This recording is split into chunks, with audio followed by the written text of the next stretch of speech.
150లో ఆయన comeback film comeback film అందరూ anticipate చేసిన సినిమా. అందులో మీకు ఒక గొప్ప సీన్ పడింది. అక్కడి నుంచి దాదాపు కొత్త లైఫ్ మొదలైంది మీకు. అంతే అంతే. లేకపోతే నేను అసలు సీరియస్ డెసిషన్ కానీ సీరియస్ ఇంట్రెస్ట్తో కానీ రాలేదు. ఆ సినిమా సక్సెస్ అయ్యి నా పాత్ర చాలా బాగుందన్న తర్వాత కూడా నేను సీరియస్గా సినిమా వైపు చూడాల. సుకుమార్ గారి ఆఫీస్ నుంచి జనవరి 12 ఇప్పుడు రిలీజ్ అయిందండి. ఫిబ్రవరి 1st వీక్లో నాకు సుకుమార్ గారి ఆఫీస్ నుంచి ఫోన్ వచ్చింది, ఈ సమంత వాళ్ళ ఫాదర్ గారు రంగస్థలానికి. ఏమనిపించింది అప్పుడు అసలు? అంటే ఇంకా ప్రాపర్గా మీరు మంచి యాక్టర్గా స్థిరపడిపోతున్నారని అర్థమైపోయింది.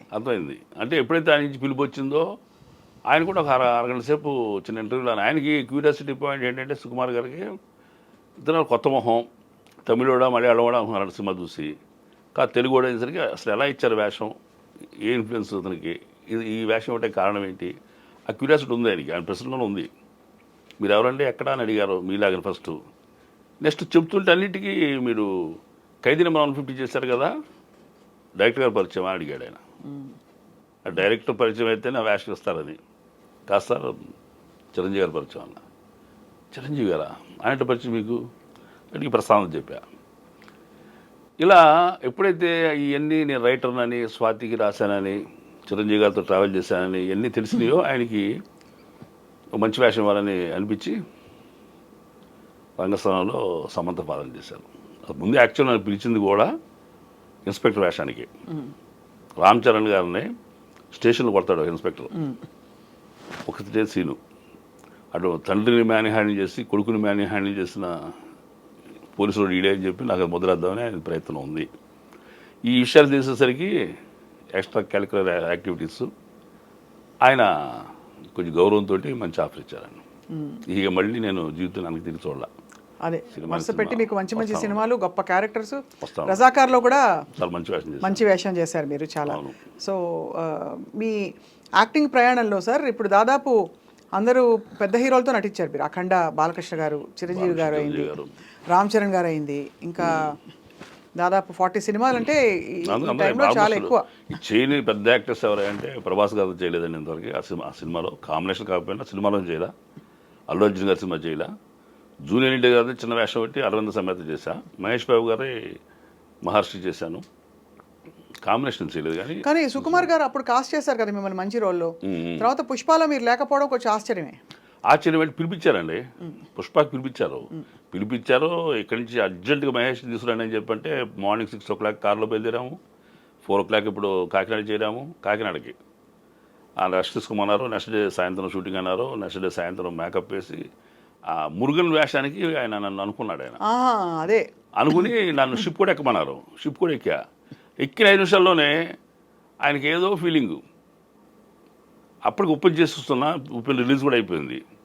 మహేష్ గారు మీరు కిందకు వచ్చాడు అన్నాడు. ఆయన కిందకు వచ్చిన తర్వాత మీరేమనుకోవద్దు వెళ్ళిపోండి అన్నారు. నేను తెల్లమొహం వేసా. వెళ్ళిపోమంటారు సార్ అన్న.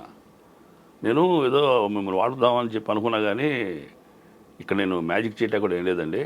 అతను హీరో వేరే చోటుకు వస్తాడు, మళ్ళీ ఆడేది తమిళం దగ్గరికి. చిన్న బేరసారాలు 2-3 చిన్న డైలాగులు ఉంటాయి. క్యారెక్టర్ ఎక్స్పోజర్ ఉండదు, నేను చేయటానికి ఏమైనా ఉండదు. మీరు వాడుకుందామన్నా కానీ మీరు మంచి వేషం చేస్తారు కదా, మీరు ఏమనుకో తెలిపోయినా చిన్న వేషం అయిపోతుంది మీకని ఫీల్ అయితే చాలాసేపు ఫీల్ అయ్యాడంట. పక్కన డ్రాగన్ మాస్టర్ ఉన్నారు, ఆయనతో కూడా ఆయన. మీరు డిసప్పాయింట్ అయ్యారా? అయ్యాను. బట్ ఆయన చిన్న వేషమైంది దీనికని గౌరవించాడు అనేది చాలా ఆనందపడ్డా. ఆ దృష్టిలో నేను చాలా పెద్ద యాక్టర్ అనమాట, ఒక వాల్యుబుల్ యాక్టర్ అనే విషయం నాకు రుజువైంది. మీరేమనుకోద్దు, పార్ట్ 2లో మీరు చదువు కానీ మీరు మంచి వేషం చేస్తారన్నాడు ఆయన. అంటే నేను నవ్వితే ఆయన మిమ్మల్ని పంపించేటానికి ఏదో కన్విన్స్గా చెప్తాను అనుకోవద్దు అని కొంచెం సీరియస్గా చెప్పారు. సార్ నేను ఆ మనసులో మాట చెప్పను మీకు అన్న. చెప్పండి అన్నారు. ఒకవేళ పుష్ప 2లో కూడా చేయలేకపోతే చేస్తున్నారు అన్నాడు. చెప్పను సార్, చేయలేకపోతే అరే మన మహేష్కి మనం ఇవ్వలేకపోయామే అని మీరు ఫీల్ అవుతారని నేను నమ్ముతా అన్న. తప్పడు కొట్టేశాడు ఆయన. సూపర్ అండి, మీరు అదే పాజిటివ్గా ఉండండి, ఖచ్చితంగా మనం చేస్తున్నాం అన్నారు. కానీ పుష్ప 2 చేయలే. ఎందువల్ల చేత ఏం మరి దాంట్లో నాకు తగ్గ వేషం నేను అనుకోవడం సార్. అంటే కాస్టింగ్ అంటే ఇప్పుడు ఆయన దృష్టిలో మంచి యాక్టర్ ఉన్నానండి. నేను అదే చెప్పా, రంగస్థలంలో చేసిన వాళ్ళు ఎవరిని ఉప్పెనకి రిపీట్ చేయమన్నారు. ఫస్ట్ డే నేను ఉప్పెన ఆఫీస్కి వెళ్ళి బుచ్చిబాబు గారు ఆఫీస్కి కలుద్దామని అడిగితే ఆ స్టాఫ్ సార్ ఈ సినిమాలు మీకు ఉండదు సార్ అన్నారు. దేనికన్నా రంగస్థలంలో చేసిన వాళ్ళు ఎవరిని మేము ఎంటర్టైన్ చేయట్లేదు అన్నారు. దేనికంటే హీరో తాలూకు hero, same production house, Sukumar గారి శిష్యుడు, periodic movie, same village backdrop, ఇది కూడా రంగస్థలం 2 అయిపోద్దని చేయదలుచుకోలేదన్నారు. మీ ఆలోచన రైటే, నువ్వు సరే వచ్చేలేని చెప్పి సార్ కన్నా అనుకోకుండా మరి వాళ్ళ ఎవరిని పక్కన పెట్టారో కానీ మొత్తాన్ని నాకు I got a call. Right. చాలా మంచి ఫ్యాషన్ చేశారు విజయ్ సేతుపతి గారితో. మరి అది నేను కోరితే రాలేదు, కోరుకున్నా రాలేదు. సో దీన్ని బట్టి మీకు ఏమర్థం అవుతుంది? మీరు రచయిత, పిఆర్పి ఒక పొలిటికల్ పార్టీకి స్క్రిప్ట్లు అవి రాశారు, మన పాంఫ్లెట్స్ అవి. మరోవైపు అనుకోకుండా అనూహ్యంగా ఇప్పుడు తెర మీద ఒక పవర్ఫుల్ విలన్గా ప్రత్యక్షమై ఐ థింక్ చాలా తక్కువ కాలంలోనే మీరు 40 సినిమాలు చేయడం అంటే నోటబుల్ ఫిల్మ్స్ అన్ని, నోటబుల్ క్యారెక్టర్స్ అంటే చాలా మీకు విధి చెట్టు తిప్పుతుంది. డెస్టినీ. ఏ దేవుడిని నమ్ముతారు సార్ మీరు? అంటే నమ్ముతారా దేవుడిని? దేవుడిని నమ్ముతా. ఒక పర్టికులర్ దేవుడిని అంటే ప్రార్థన చేయను, కానీ నేను మాస్టర్ సివివి గారు స్పిరిచువల్. మీరు స్పిరిచువల్, అందుకే ఒకలాంటి శాంతంగా అనిపిస్తారు. మీరేమో విలన్ గా మారారు. విలన్స్ మానసికమైన ప్రశాంతత ఉన్నవాళ్ళు, గంభీరమైన ఫేస్ వాల్యూ ఉన్నవాళ్ళు. మీకు కాంబినేషన్ సీన్స్ లో అదరగొట్టిన మీ కో స్టార్స్ ఎవరెవరు చెప్పండి సార్, మీ ఎక్స్పీరియన్సెస్. అంటే మంచి డైలాగ్, మీకు ఒక మంచి డైలాగ్, అవతల వాళ్ళకు మంచి డైలాగ్ ఉన్న పరిస్థితులు. బాలయ్య బాబుతో. ఎందుకంటే చిరంజీవి గారితో ఫస్ట్ సినిమా చేసినప్పుడు చిరంజీవి గారి క్యారెక్టర్, శంకర్ అనే క్యారెక్టరు సబ్మిసివ్ క్యారెక్టర్, అది ఎడ్యుకేటెడ్ పర్సన్, రూడ్ క్యారెక్టర్ కాదు అది. సో చిరంజీవి గారు చాలా సాఫ్ట్ నేచర్ ఉన్న క్యారెక్టర్ కాబట్టి నేను రెచ్చిపోటాకో నా క్యారెక్టర్ డామినేటింగ్ అనిపించడానికి కారణమైంది.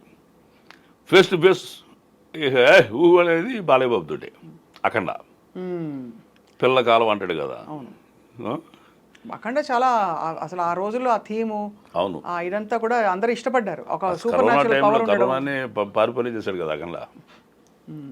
అఖండంలోనే బాలయ్య బాబుతో కాంబినేషన్ చేసిందే చాలా ఎమోషన్స్ ఇద్దరు. అంటే నేను ఇప్పుడు అలాంటి పెద్ద ఆర్టిస్ట్ దగ్గర మనం కాస్త చేయగలిగితే, ఆయన సూర్యుడైతే మనం చంద్రుడిలాగా, ఇంకా ఫుల్ మూన్ నైట్ మన ఫేస్ కానీ మన యాక్టింగ్ కానీ వాళ్ళ కాంతి కిరణాలు మనం పెట్టి ఇంకా షైన్ అవుతాం మనం. అలాంటి పెద్ద ఆర్టిస్ట్ ముందు చేయగలిగితే అదే అదృష్టం అండి. కరెక్టే. హీరో కాంబినేషన్ చేయటం అనేది ఇది నాకు. చిరంజీవి గారితో ఆ సినిమా, రంగస్థలం లిమిటెడ్గా రామ్ చరణ్ గారితో ఆ సినిమా. అసలు రామ్ చరణ్ గారు, సమంత ఈ సినిమాలో పండించారు. అంటే యాక్టింగ్ ఫిల్మ్ ఉండే ఇది ఉండి అన్ని రకాలుగా అసలు వాళ్ళ సహజమైన నటన, ఆ సన్నివేశాలు, ఆ యాస, భాష అన్నీ కూడా. అవును. అవును.